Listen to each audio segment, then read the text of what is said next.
70,000 plus 2,000 हाम्रो म्याडमबाट पनि प्राप्त भयो। अब सहयोगी मनहरूबाट पनि धेरै धेरै सहयोग प्राप्त हुने नै छ।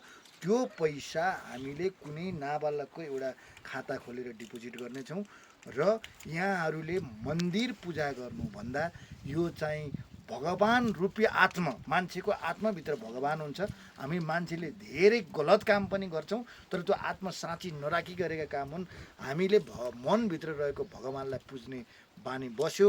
यस्तै दिन दुखीहरूको चाहिँ को साथमा सपोर्ट गर्न सक्यौँ भने अवश्य नै मन्दिर पूजा गरेको भन्दा भगवान अत्यन्तै खुसी हुनुहुन्छ। मन्दिर पूजा गरेको भन्दा धेरै पुण्य प्राप्त हुन्छ भन्न चाहेँ। यति भन्दै म 72,000 रुपियाँ उहाँको उहाँलाई चाहिँ हामी ह्यान्डओभर गर्दैछौँ। यो चाहिँ लिनु होला तपाईँलाई। यो चाहिँ बाबुको लागि 72,000 आएको छ। अन्य चाहिँ अब चिन्ता केही पनि नगर्नु होला। यो बाबुको पढाउने लेखाउने हरेक कामहरूमा पनि जिल्ला प्रहरी कार्यालय सहयोग साथ हुन्छ।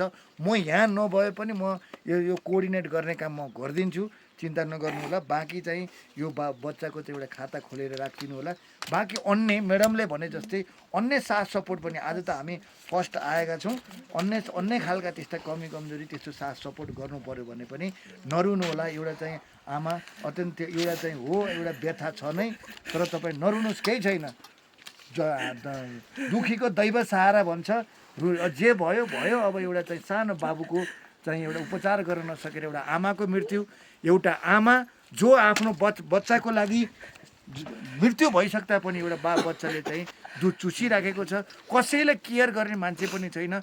यो स्थितिमा छन् आज हाम्रा जनताहरू। त्यो ठाउँमा हामी राज्य पुगोस्, हामी जस्ता चाहिँ कुनै विभिन्न पत्रकारहरू पुगुन्, राज्यका निकायहरू प्रहरी प्रशासन लगायतका निकायहरू पुगुन्, साथ सपोर्ट गरून् र यस्तै दुखी गरिबीहरूको अझ म के भन्न चाहन्छु भने यस्तै दुखी गरिबहरूको चाहिँ अझै सेवा गर्ने चाहिँ मलाई अवसर प्राप्त होस्। नेपाल प्रहरीलाई चाहिँ यो खालको गाइडलाइन होस्। हामी प्रहरी मेरो साथी भनेका छौँ, वास्तवमा साथी प्रहरी मेरो साथी होइन, दुखीको साथी प्रहरी भनेर चाहिँ अहिले नारा मैले अगाडि बनाएको छु।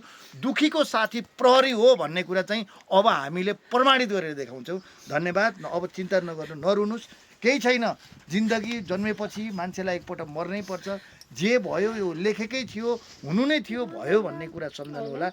अन्य यो नगर्नुहोस्। हामी तपाईँको साथमा छौँ। यो बाबुलाई आगामी दिनमा केही त्यस्तो खालको चाहिँ काम कारबाही असहजता अप्ठ्यारा पऱ्यो भने त्यो बेलामा पनि हामी सहयोग गर्छौँ। तपाईँ ढुक्क भएर चाहिँ आफ्नो यो बच्चालाई चाहिँ रेखदेख गर्नु होला। धन्यवाद। ल।